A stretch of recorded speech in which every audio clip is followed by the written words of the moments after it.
ပြည်သားတွေကလွတ်လပ်ရေးအရသာဘာလဲဆိုတာ88နှစ်ကြာတဲ့အထိကျွန်တော်တို့မှာမသိရဘူးအဲ့တော့လွတ်လပ်ရေးနဲ့အတူပြည်တွင်းစစ်ကလည်း88နှစ်ရှိသွားပြီဆိုတော့ဒီလွတ်လပ်ရေးရကြတဲ့ကကျွန်တော်တို့ရဲ့ပြည်တွင်းစစ်ကလွတ်လပ်ရေးနဲ့အတူရောက်ပါလာခဲ့တယ်ဆိုတော့ဒီကိုလူမျိုးချင်းကိုတိုင်းရင်းသားချင်းကိုတတ်နေကြတာ88နှစ်ရှိပြီအဲ့တော့ပြောမယ်ဆိုရင်တော့ကမ္ဘာမှာအရှိကြဆုံးပြည်တွင်းစစ်ဖြစ်ဆန့်ကျင်တင်သွားပြီပေါ့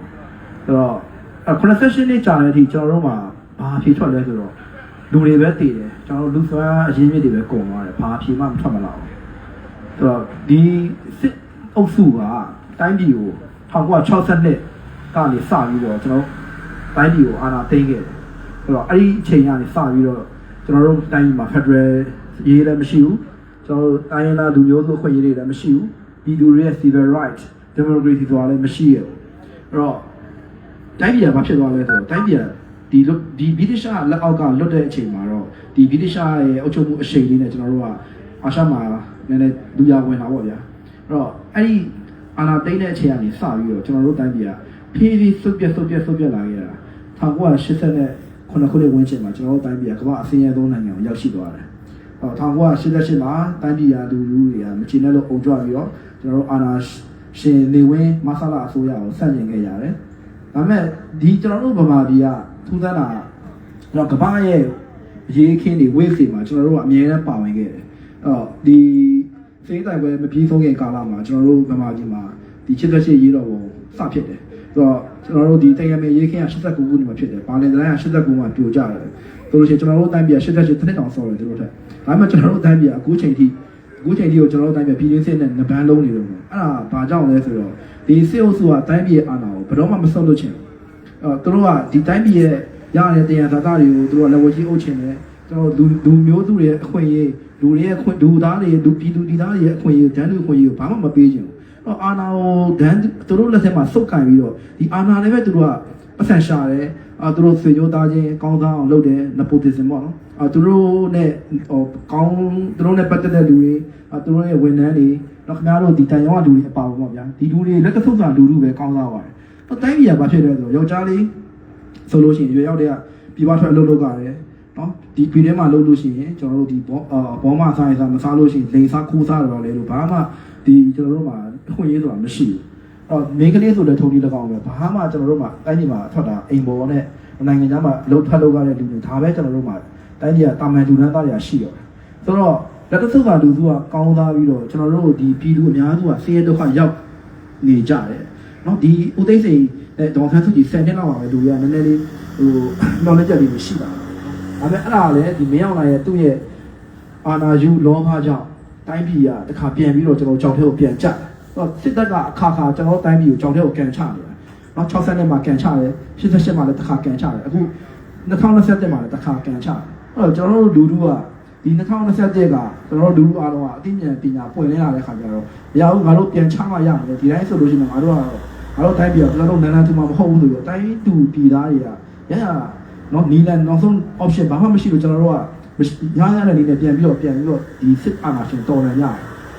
ဘယ်မှတော့တော်လှန်ကြလို့တော့မဟုတ်ဘူး။ကိုအေးစစ်ပြည်သားစုနဲ့ကုန်နေကြရတာပဲ။ဒါပေမဲ့ဒီမှာသွားကြည့်တာမန်လူရန်သားမိသားစုကဘယ်သူမှနော်ဒုက္ခမရောက်တဲ့ဘဝမပြတ်တဲ့မိသားစုမရှိတော့ပဲမင်းအောင်လာရဲ့လက်ချက်ပဲ။မင်းအောင်လာရဲ့ကသူ့ရဲ့အ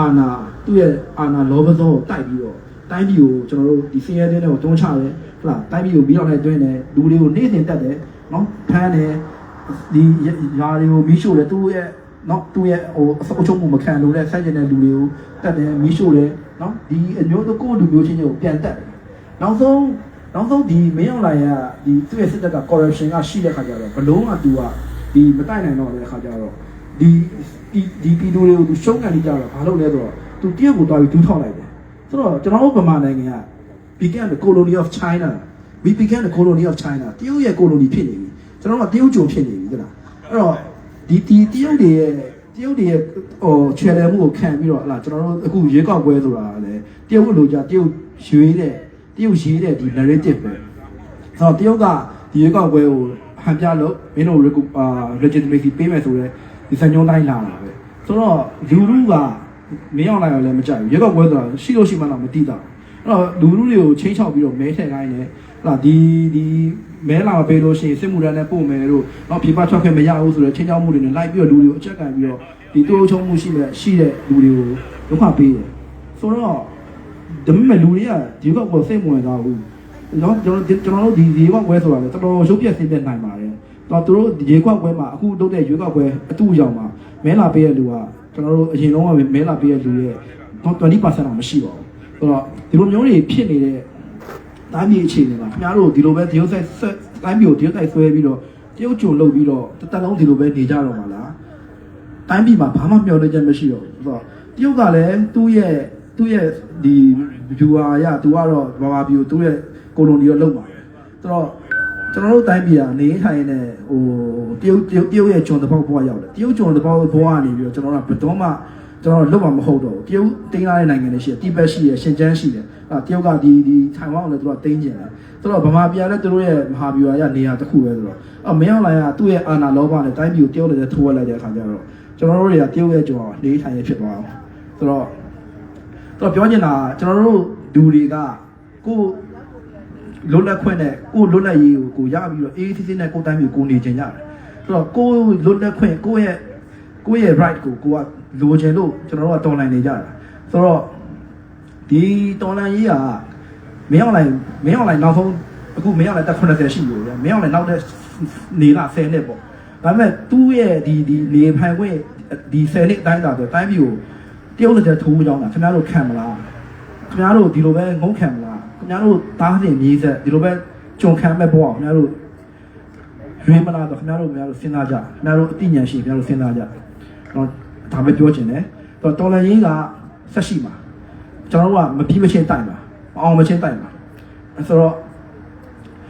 နောက်ဆုံးမှာပြည်သူကအောင်နိုင်ရမယ်ပြည်သူကအဓိကပဲဆိုတော့ပြည်သူမပါတဲ့ဘက်ကဘယ်တော့မှနိုင်မှာမဟုတ်ဘူးဆိုတော့ခင်ဗျားတို့ဆက်ဆက်မတိသားနေကြပါ